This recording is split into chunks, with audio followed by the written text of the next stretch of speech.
వచ్చేస్తున్నాడు పెద్ది పహిల్మాన్ పెద్దిగాడు అభిమానుల ముందుకు వచ్చేస్తున్నాడు.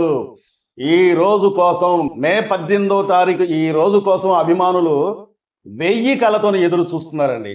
ఎట్లయితే మాత్రం ఈ రోజు వచ్చేసింది. ఎవరి ఇంట వాళ్ళు ఉన్నా సరే, ఎన్ని పనులు ఉన్నా సరే, ఎంత అవసరమైనా సరే, ఎంత అర్జెంట్ అయినా సరే, ఈ రోజు ప్రతి ఒక్కరు కూడా ట్రైలర్ని చూడటానికి, ఎంజాయ్ చేయటానికి అభిమాని అంటే మెగా అభిమానులు మొత్తం కూడా సిద్ధపడుతున్నారు. వాళ్ళ ఇంట్లో టీవీల దగ్గరే ఉండొచ్చండి నాకు తెలిసినంత వరకు. ఎందుకంటే ఈ రోజు కోసం అభిమానులు, మెగా అభిమానులు ఎంతగా ఎదురు చూస్తున్నారంటే, మా హీరో సినిమా ఇన్ని రోజుల దాకా ఒక లెక్క, ఇప్పటి నుంచి ఒక లెక్క. దాదాపు రంగస్థలం, త్రిబుల సినిమా కాంచి మాకు హిట్లు లేవా, రికార్డులు మొత్తం మేము సృష్టించలేమా, రికార్డులు బద్దలు కొట్టలేమా? చూద్దాం మే 18వ తారీఖున వచ్చే ట్రైలర్తోనే టాలీవుడ్డే కాదు, కోలీవుడ్డే కాదు, బాలీవుడ్డే కాదు, ఏ రికార్డులు అయినా సరే పెద్ది సినిమా తర్వాతే, పెద్ది పహిల్మాన్ తర్వాతే అన్నట్టుగా అభిమానులు చాలా ధైర్యంగా ఉన్నారండి. ఎందుకంటే ఈ మధ్యకాలంలో మెగాస్టార్ చిరంజీవి గారు ట్రైలర్ చూసిన తర్వాత ఒక లీక్ అంటే ఒక డైలాగ్తో సహా కూడా లీక్ చేసేసిండు ఆయన. మెగాస్టార్ చిరంజీవి గారికి గట్టిగా ఆనందం వచ్చినా తట్టుకోలేడు, అతనికి ఏదైనా బాధ అయినా తట్టుకోలేడు. అతనికి ఫస్ట్ కాంచి ఉన్నదే అది.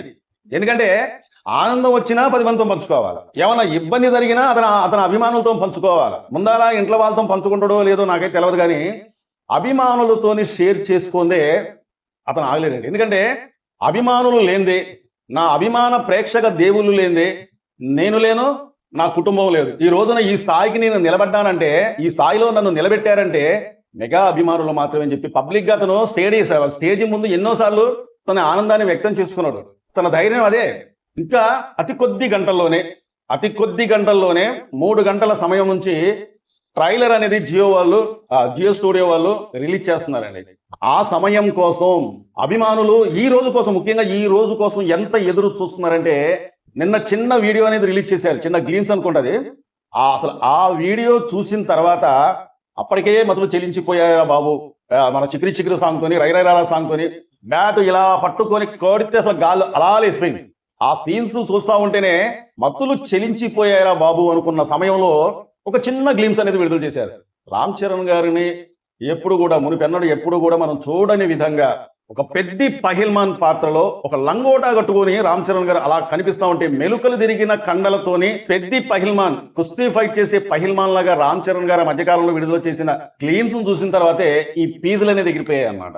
మరి ఇప్పుడు అసలైన విశ్వరూపం అనే దానికన్నా విస్ఫోటనం సృష్టించే ట్రైలర్ అనేది విడుదలవుతుంది ఈ రోజు 18వ తారీఖున 3 గంటల సమయం నుంచి ఈ ట్రైలర్ అనేది విడుదల చేస్తారన్నమాట. అంటే అతి కొద్ది గంటల్లో అభిమాన ప్రేక్షక దేవుళ్లకు అందిద్దామన్న ఉద్దేశంతో రామ్ చరణ్ గారైనా, మెగాస్టార్ చిరంజీవి గారైనా అభిమానులను ఏ విధంగా గౌరవిస్తారంటే, నా అభిమాన దేవుళ్ళు అన్నట్టుగా గౌరవిస్తూ ఉంటారు.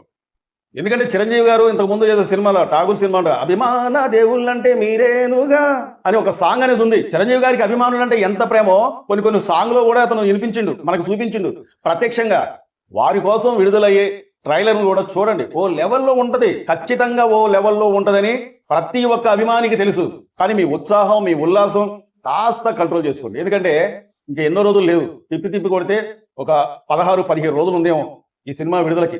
విడుదల టైం అనేది ఇంకొక 16-17 రోజుల్లో ప్రపంచవ్యాప్తంగా ప్రతి ఒక్క అభిమాని హృదయాలను కరిగించే విధంగా, ఇంకోటి ఏంటంటే హృదయాలను కరిగించే విధంగా నేను ఎందుకని ప్రత్యేకంగా అంటున్నానంటే, ఒక 40-50 నిమిషాల పాటు ప్రతి ఒక్కరిని కూడా ఒక 40-50 నిమిషాల పాటు ఈ సినిమాలో రామ్ చరణ్ గారు అతని యాక్టింగ్ తోని, ఎమోషనల్ సీన్స్ తోని ప్రతి ఒక్కరి కంట తడిబెట్టించే విధంగా, కళ్ళల్లో నీళ్లు కానొచ్చే విధంగా ఈ సినిమాలో కొన్ని సన్నివేశాలు ప్రతి ఒక్కరిని కూడా కట్టిపడేసే విధంగా కొన్ని సీన్స్లు అనేవి ఉంటాయట.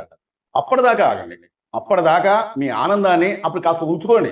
ఎందుకంటున్నానంటే ఈ మధ్యకాలంలో రామ్ చరణ్ గారిని సోషల్ మీడియాలో ఎంతోమంది చాలా దారుణంగా ట్రోల్ చేసి విమర్శించిన వాళ్ళు కూడా చాలా మంది ఉన్నారు. అలాంటి వాళ్ళకు సిగ్గు రావాలంటే, అలాంటి వాళ్ళకు బుద్ధి రావాలంటే, నాకు తెలిసినంత వరకు అలాంటి వాళ్ళకు బుద్ధి రాదులేండి. ఎందుకంటే ఎన్ని చెప్పినా, ఎన్ని రకాలుగా మాట్లాడినా కానీ అలాంటి వాళ్ళకు బుద్ధి రాదు. వాళ్ళు ప్రయత్నిస్తూనే ఉంటారు, బురద జల్లాలని చెప్పి ప్రయత్నిస్తూనే ఉంటారులే. కానీ సరే, ఎవరి సంగతి మనకెందుకులే. కానీ ముందాల ఈ ట్రైలర్ చూసి, ఈ ట్రైలర్లో రామ్ చరణ్ గారు మనల్ని ఏ విధంగా ఎమోషనల్గా ఏ విధంగా హృదయాలను హత్తుకుపోయే సీన్స్ అనేది, అలాంటి సీన్స్ అంటే సోషల్ మీడియాలో చాలా మంది కొన్ని రకాలుగా మాట్లాడుతున్నారు. ఏదో రామ్ చరణ్ గారి కాళ్ళు తీసేస్తారట, లేకపోతే చేతులు తీసేస్తారట చెప్పి కొన్ని రకాలుగా మాట్లాడుతున్నారు. కానీ అంతకు మించి ఈ సినిమాలో, ఖచ్చితంగా అంతకు మించి ఈ సినిమాలో రామ్ చరణ్ గారిని మనం చూడొచ్చు. నాకు తెలిసినంత వరకు అసలు సీన్లు అంటే ముందు వాటి గురించి మనం మాట్లాడుకుందాం. ఎందుకంటే మొత్తం ఇప్పుడే మాట్లాడితే తర్వాత మాట్లాడాల్సింది ఏముండదు. మాట్లాడిందే మాట్లాడాలి. కాబట్టి ఆ సీన్స్ అనేది మనకు తెలిసినా సరే,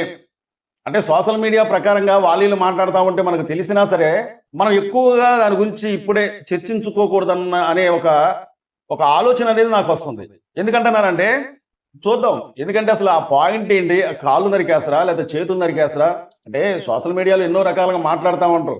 అంటే ఈ సినిమాలో రామ్ చరణ్ గారి కాళ్ళు తీసేస్తారా లేకపోతే చేతులు తీసేస్తారా, ఏదో ఉందట, బలమైన సీన్స్ ఏదో ఉన్నట్టుగా తెలుస్తుంది. కానీ సరే ఇప్పుడే దాని గురించి మాట్లాడుకోకూడదు. కాబట్టి నేను దాని గురించి ఎక్కువ మాట్లాడను, అంత లోతుగా ఇప్పుడు నేను చర్చించను. కానీ ఈ ట్రైలర్ విషయానికి వచ్చినట్లయితే చిరంజీవి గారు ట్వీట్ చేసిన దాన్ని బట్టి నాకు అర్థమైంది ఏంటంటే, చిరంజీవి గారే అంత ఎమోషనల్గా ఆ ట్వీట్ అనేది చేసిందంటే ఒక డైలాగ్ కూడా లీక్ చేసింది చిరంజీవి గారు. ఏదో పోరాడానని అనుకున్నా కానీ ఏదో డైలాగ్ అనేది ఉంది. సరే ఆ డైలాగ్ మనం చూసిన తర్వాత మళ్ళీ మనం మాట్లాడుకుందాం. కానీ రామ్ చరణ్ గారు చెప్పిన, అంటే అతని నోటితో చెప్పి యాక్టింగ్ చేస్తూ అతను చెప్పితేనే ఈ బ్రెయిన్ అనేది బాగా ఎక్కింది. ఏది ఏమైనా కానీ బుచ్చిబాబు గురించి ఒక మాట చెప్పుకోవాలండి. అదేంటంటే అసలు బుచ్చిబాబు గారు, మీరు దాదాపు మీ ఇంటర్వ్యూలో చెప్తున్నారు, దాదాపు 2020లోనో ఎప్పుడో ఈ కథ రాసుకున్నాం, అంటే ఉప్పిన సినిమా కన్నా ముందాల ఈ కథ రాసుకున్నాం అని చెప్తున్నారు. మరి ఇన్ని రోజులుగా ఆ కథ మీ దగ్గరే ఉంచుకోపోతే ఎప్పుడో చెప్పేయచ్చు కదా. రామ్ చరణ్ గారు ఎప్పుడో చెప్పి ఈ కథ బాగుంటుందండి, ఈ కథ చేయండి, నేనే డైరెక్టర్గా ఉంటా, ఈ సినిమాని నేనే చేస్తానండి, ఖచ్చితంగా మీకు ఒక భరోసా ఇస్తానండి, బ్లాక్ బస్టర్ హిట్ అనేది ఖచ్చితంగా కొట్టిద్దని చెప్పి ఎప్పుడో మీరు చెప్పుంటే, త్రిపులారు రంగస్థలం సినిమా తర్వాతే ఈ సినిమా ఒకవేళ వచ్చినట్లయితే ఒక రామ్ చరణ్ గారి దెబ్బకనేది తట్టుకోవడం చాలా కష్టం. దాదాపు ఇప్పటికీ ఒక 2-3 సినిమాలు యావరేజ్ అయినాయి. అలాంటి సినిమాలు రాకుండా అప్పుడే ఈ సినిమా తీసినట్లయితే బాగుండేది కదా అని చెప్పి నేను అనుకుంటున్నాను అనమాట. సో ఏమైనా సరే రామ్ చరణ్ గారు ఇలాంటి పాత్రలు, ఇలాంటి కథలు ఎన్నుకోవటం కూడా ఇదొక ప్రయోగమే అన్నట్టుగా అనుకోవచ్చు అనమాట. ఎందుకంటే రంగస్థలం సినిమా స్టోరీ మనం ఒకసారి చూసినట్లయితే రామ్ చరణ్ గారి యాక్టింగే ముందర ఆ సినిమాకి బలం. రామ్ చరణ్ గారి ఒక లోపం ముందు చూసారా, చెవు సరిగా వినబడదు, 2 చెవులు కూడా సరిగా వినబడవు.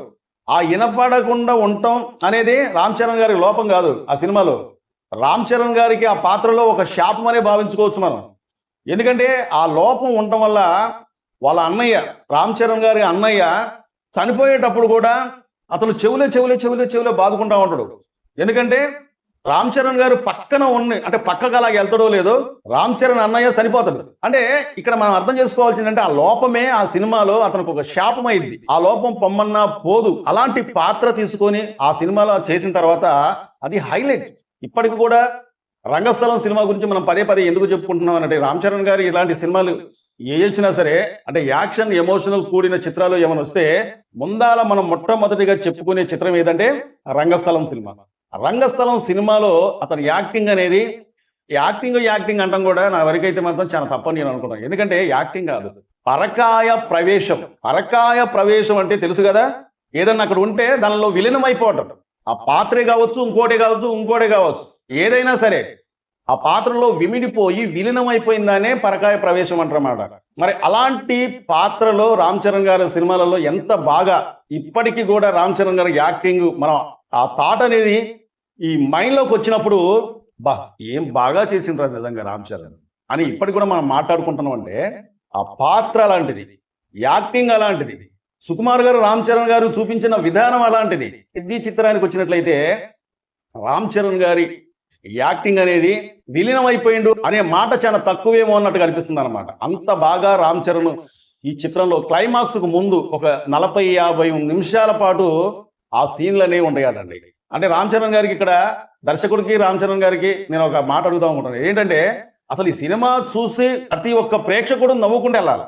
కానీ ఈ చిత్రంలో రామ్ చరణ్ గారిని చూసిన తర్వాత, అలాంటి సీన్లో రామ్ చరణ్ గారు కనిపించిన తర్వాత, ఎమోషనల్గా రామ్ చరణ్ గారి మనం ఎప్పుడైతే ఆ 40-50 నిమిషాల పాటు రామ్ చరణ్ గారిని మనం చూసిన తర్వాత ప్రతి ఒక్కరు కూడా కళ్ళల్లో నీళ్లు తెచ్చుకుంటారు అని దర్శకుడు బుచ్చిబాబు చెప్పిన తర్వాత నవ్వుకుంటూ వెళ్ళే వాళ్ళు కూడా, అంటే సినిమా అయిపోయిన తర్వాత ఏ సినిమా గురించి అయినా నవ్వుకుంటూ సరదాగా వెళ్తా ఉంటారు. కానీ ఆ సీన్లే ప్రతి ఒక్కరిని మళ్ళీ మళ్ళీ రప్పించే విధంగా కళ్ళల్లో నీళ్లు తెచ్చుకొని మరీ బయటకు వెళ్తారటండి.